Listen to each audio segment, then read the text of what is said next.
अस्सलाम वालेकुम स्टूडेंट्स। आज मैं नए टॉपिक के साथ आपकी खिदमत में हाज़िर हूँ। आज का हमारा जो टॉपिक है वो जनरल लेजर है। इससे पहले मैंने अपना जर्नल का जो टॉपिक है वो कंप्लीट कर लिया है।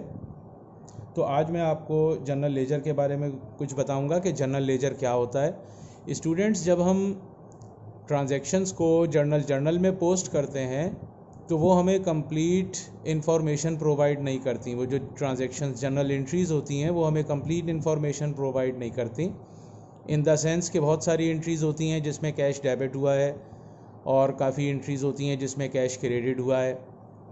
इसी तरीके से कुछ एंट्रीज़ में अकाउंट रिसीवेबल डेबिट हो रहा है, अकाउंट रिसीवेबल क्रेडिट हो रहा है। तो ये जो बहुत सारी एंट्रीज़ में अकाउंट्स डेबिट और क्रेडिट होते हैं, तो जर्नल में हमें उस अकाउंट का, किसी ख़ास स्पेसिफ़िक अकाउंट का बैलेंस मालूम नहीं होता कि at the end of the month how much cash in hand, कितना कैश हमारे हाथ में है, या कितनी अमाउंट हमने अपने कस्टमर से जो है वो अभी मांग रहे हैं, अकाउंट रिसीवेबल है। ठीक है, तो इस पर्पज़ के लिए जर्नल एंट्रीज से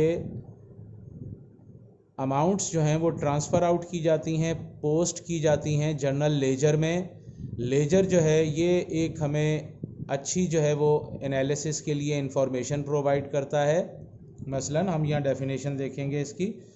journal provide a complete and systematic record of business transactions by debiting and crediting accounts. Journal में हम अकाउंट्स को डेबिट और क्रेडिट करते हैं, but the journal can't provide accounts for analysis.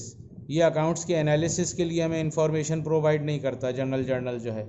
For comprehension of business, यानी business के बारे में मालूमात हासिल करने के लिए, उसके ऑपरेशन और पोजीशन को, separate accounts are maintained in journal ledger. तो जर्नल लेजर में हम सेपरेट अकाउंट्स जो हैं वो मेंटेन करते हैं। मसलन एक कैश का अकाउंट बनाएंगे, रिसीवेबल का, अकाउंट्स पेएबल का, shop furniture, office furniture, land, building, capital और डिफरेंट जो एक्सपेंसेस हैं, यानी एंट्रीज़ में जो अकाउंट्स हमारे मौजूद होते हैं उन तमाम के सेपरेट अकाउंट्स बनाए जाते हैं, मेंटेन किए जाते हैं, उन्हें हम जनरल लेजर कहते हैं।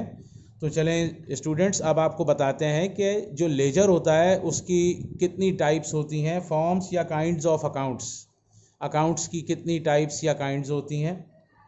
Number 1 standard form, number 2 self balancing या रनिंग बैलेंस फॉर्म हमारा अकाउंट होता है, और नंबर 3 पर है स्केलेटन फॉर्म या टी अकाउंट, जिसे हम सिंपल टी अकाउंट कहते हैं। ये सादा तरीका होता है।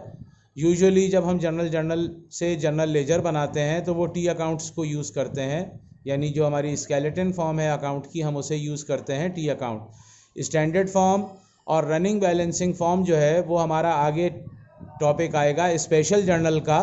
तो उस स्पेशल जर्नल के टॉपिक में हम फिर स्टैंडर्ड फॉर्म ऑफ लेजर और सेल्फ बैलेंसिंग फॉर्म जो है लेजर की, हम उसको वहाँ डिस्कस करेंगे। तो देखें स्टूडेंट, सबसे पहले मैंने यहाँ पर एक स्पेसिमेन बनाया है स्टैंडर्ड फॉर्म ऑफ अकाउंट का। ये देखें, ये स्टैंडर्ड फॉर्मेट है। सबसे पहला column date, particular, post reference, फिर डेबिट, और ये बीच में देखिए एक मार्जिन बीच में ड्रॉ है, ये लेफ्ट हैंड साइड है, ये लेजर की राइट हैंड साइड है। फिर दोबारा आप यहाँ लिखेंगे डेट, पर्टिकुलर, पोस्ट रेफरेंस और क्रेडिट। ये साइड लेफ्ट साइड हो गई पूरी और ये साइड राइट साइड है। ठीक है, ये स्टैंडर्ड फॉर्म है हमारी लेजर की। इसके बाद हमारी आएगी सेल्फ बैलेंसिंग फॉर्म। ये सेल्फ बैलेंसिंग का फॉर्मेट है, हमारे सामने है। Specimen of self balancing account, date, particular, post reference, debit, credit और बैलेंस। इसीलिए इसको रनिंग बैलेंस फॉर्म अकाउंट भी हम कहते हैं स्टूडेंट्स। ये इसका फॉर्मेट है, ये आप अच्छे से देख लीजिए। Third one specimen of skeleton account, specimen of skeleton account. ये देखिए, ये इंग्लिश अल्फ़ाबेट टी शेप बनी हुई है, इसलिए हम इसे टी अकाउंट कहते हैं, इसको टी अकाउंट कहते हैं। ठीक है, तो ये 3 फॉर्म्स मैंने स्टूडेंट्स आपको बताई हैं जर्नल लेजर की। एक स्टैंडर्ड फॉर्म है, एक सेल्फ बैलेंसिंग फॉर्म, और तीसरी टी अकाउंट्स हम जिसे कहते हैं। तो इंशाल्लाह ताला मैं उम्मीद करता हूँ स्टूडेंट्स कि आपको ये काइंड्स जो हैं लेजर्स की ये समझ में आ गई होंगी। और जर्नल लेजर के बारे में भी मैंने बताया। जर्नल लेजर जो है किसी भी स्पेसिफिक अकाउंट का बैलेंस मालूम करने के लिए क्रिएट किया जाता है।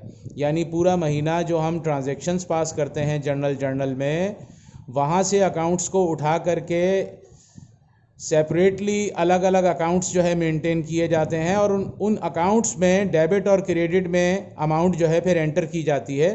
मसलन अगर हम एक कैश का टी अकाउंट बनाएंगे तो जर्नल एंट्रीज़ में जहाँ जहाँ कैश डेबिट हुआ होगा, हम लेजर में लेफ़्ट साइड में यानी यहाँ पर हम अमाउंट एंटर करेंगे तो वो कैश हमारा डेबिट हो जाएगा, और जहाँ जहाँ कैश क्रेडिट हुआ होगा हम यहाँ क्रेडिट साइड में पोस्ट कर देंगे। और at the end of the month उस लेजर की पहले हम फुटिंग करेंगे, फुटिंग के बाद उसका बैलेंस निकल आएगा और हमें ये पता चल जाएगा कि at the end of the month cash in hand हमारे पास कितना है, या इसके अलावा जो दूसरे अकाउंट्स हैं उनका महीने के इख्तिताम पर कितना बैलेंस जो है वो मौजूद है। और उन बैलेंसेस को फिर हम जो इसके बाद हमारा नेक्स्ट टॉपिक आएगा वो जनरल लेजर के बाद ट्रायल बैलेंस का होगा। वो जो क्लोजिंग बैलेंसेस होते हैं जनरल लेजर्स के, वो हम ट्रायल बैलेंस के अंदर फिर उसे ट्रांसफ़र आउट करते हैं। तो आज का हमारा लेक्चर लेजर से मुताल्लिक इतना ही है। इंशाअल्लाह ताला इसके बाद फिर आपको कंप्लीट क्वेश्चंस सॉल्व करना सिखाएंगे कि जर्नल से लेजर में पोस्टिंग जो है वो किस तरीके से की जाती है, किस तरीके से उसकी फुटिंग की जाती है, बैलेंसिंग की जाती है, ठीक है, और क्लोजिंग की जाती है।